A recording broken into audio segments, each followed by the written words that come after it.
Hello, this is Dr. Wizna. Welcome back to the third part of our second tutorial. And the second part, we had to stop the calculation phase because it took too long to calculate. If you remember, the issue we had from the first part of the tutorial was that the calculation phase failed because of the low advancement. So on the second video, we tried to resolve that problem, but it took too long to calculate, so we had to cancel it. So now we are going to redo this calculation file. I'm just clicking where it says tick to put it back to blue, which shows as calculation. So go back to parameters. We are going to leave it as standard. So with it's going out now because we are on the initial. So on the initial you can't do anything there. So pick under phase 1, it changes automatically. So we're going to go under manual. Click back again onto the arc length because on the second video we click on it just to try to resolve. So we're going to click it back and leave this as 10 to 30. If you remember, it's just standard was 6 and 15, so increase it to 10 and 30. And let's calculate the model again.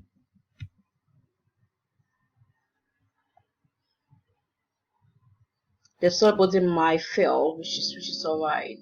It can be acceptable because it could just mean that the model shows that the structure fail. Just a matter of inspecting the output. So we can see.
Okay, this has failed. Let's expect why is this soil body collapse as I'm expecting. So this is absolutely fine. When you say the soil failed, just mean that the structure could have failed. That's why you have to inspect the output. So to inspect the output, just click on view calculation phase.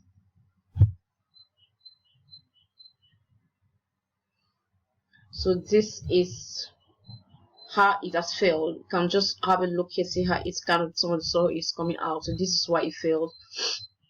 So kind of situation like that, you can just have to maybe to go back and look in some parameters added in some, if any assumption, maybe checking the assumption again, checking the boundary condition and such. So the kind of thing you can look up. But if not, it's just telling you that the soil body will fail. Doesn't mean the model is fine. It just tells you what the parameters and what everything has happened, tell that this is going to fail, which can still be acceptable. Now, what I want to go through this part of the video is actually how to plot the graph and how you can arrange your graph to be suitable to what is you're looking for. So if you look at this top here, this is our deformation mesh. It tells us the maximum value deform, and this is the scale times of that value. So to get the most accurate value, always look at the scale. This will multiply by that scale will give you actually the maximum deformation of this model. On that deformation, it gives you different kind of things if you want to plot. If you want to look at the phase displacement, you can have a look at that, plotting that. If you are want to look at total displacement, UI. So this just on the side here. If you want to represent in terms of arrows or contour, is absolutely fine. Under stresses, you can plot depending what you want to show. If you want to look at principal effective stress, select anything and see what you get, and the values are shown at the bottom here. So this gives you tools. It depends on what it is that you actually want to show in your design. So I'm going to keep it at default mesh. This just gives you the geometry of what's going on, so not much big deal. So here, tables here give you tables of your values. So if you want to get the tables of your values at each phase, that's of course of sun. So this gives you tables of values which you can use to plot data if you want. So we're just going to come out of it now. If you go under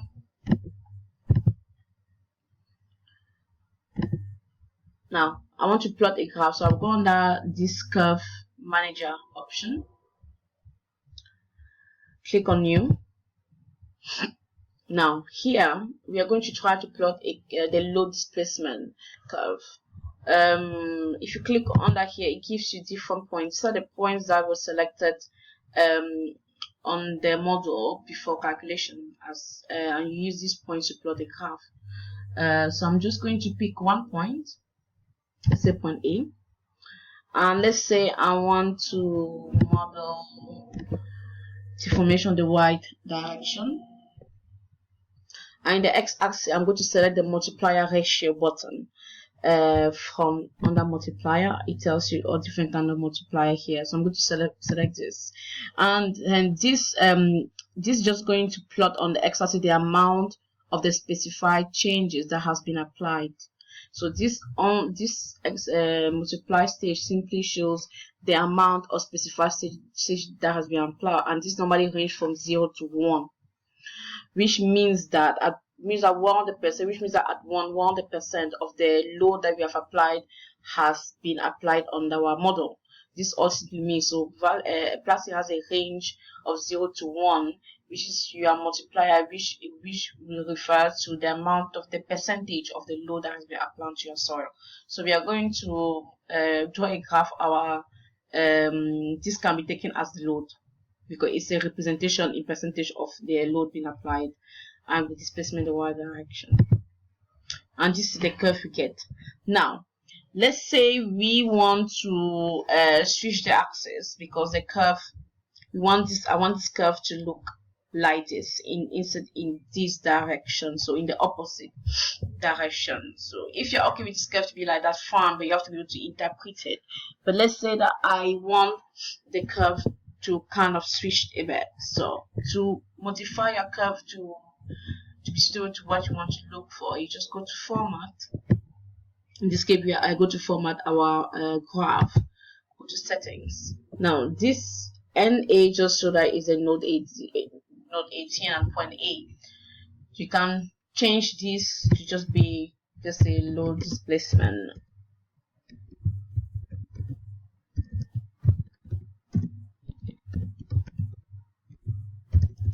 Curve. If you do that as load displacement curve and click apply, for instance, if you look here, it's telling us at this point is for load displacement curve. But I don't want to label this line here, this our curve here, to be load displacement curve. I can just say settlement with load, or we can just say point A. So and click apply. So we say that this line here is for point A. So if you want to add more curve to this graph, you can just go on add curve and select from current project. From this particular current project, you click from current project. There you can go back and change maybe point B. That's what you're going to do, and plot different points if you want to do it that way.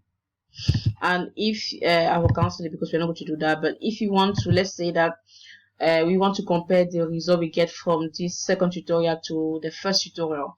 From the first tutorial with this settlement, so you can just say from another project pre-calculation, so it has to be calculated. You go there and look for the project. If I select on that one, then I can look for the project where it was saved.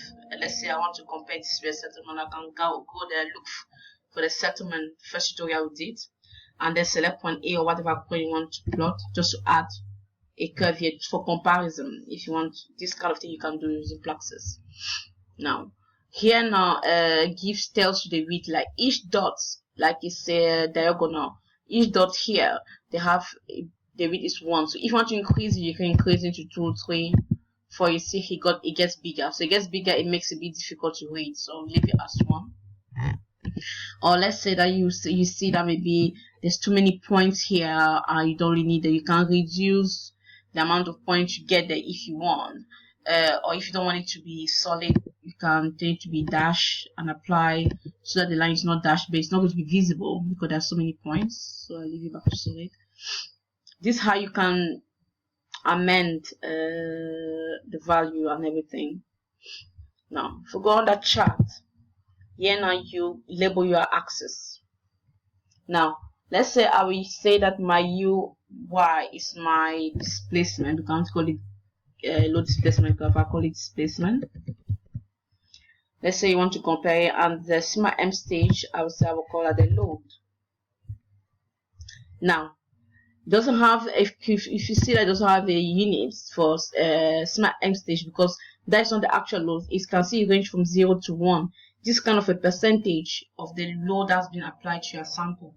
As you can see, it stops at below 0.5. So you can see that at the top here is not that, at the top here is not needed. So you can say that this curves are from 0 to 0.5. To see the load here, if I go to manual, I can see the maximum 0.5, just to take an advantage of the whole of the graph. Now if I say now here I want to flip this graph to be not to show in this direction, but to show in that direction. Now let's just play around with this. If you say flip vertical, say apply, that it flip the curve vertical. If I flip I want to flip the curve horizontally, so that is how it flipped it. So I am happy with this curve because I want my displacement to show down or load show on the y-axis. Now if you want to switch the axis, so you can exchange the axis. Now when we exchange the axis, that's how it looks like. When exchange the axis and leave it flip, that's what you get. So I'm just going to flip by the axis the way it was. Yeah, and this is the curve I am okay with. So this is how it is. Now let's say this now is kind of the legend of our graph. Let's say if you have more than one graph, so you have each point here to label what each graph represents. And you see say chart 1 here. I'm not happy with that chart 1, so I want to remove it. So go under format, settings, go under chart. Here it tells you chart name, you can delete that. And here you can call it load